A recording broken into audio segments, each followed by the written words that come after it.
Gaur, Tolosako hezkuntza publikoaren metodologia eta bere balioak ezagutzera eman nahi ditugu.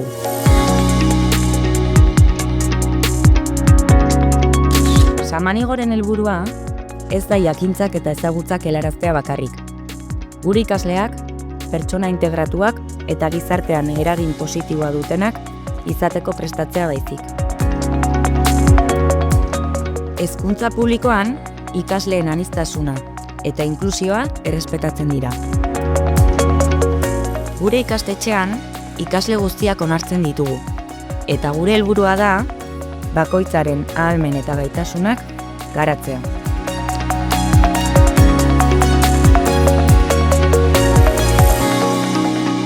Gure metodologiak ikasleen parte hartzea eta ikaskuntza aktiboa lehenesten du. Haur hezkuntzan, mugimendu autonomoa daukagu. Lehen hezkuntzako geletan berriz, ikasegoerekin egiten dugu lan. Aurtengo ikasturtean, ikasla proiektuarekin ere hasi gara. Gure helburua, ikasle guztien ongizatea bermatzea eta egungo gizartean behar diren balioak transmititzea da. Errespetua, berdintasuna, elkartasuna eta ingurumenarekiko erantzukizuna.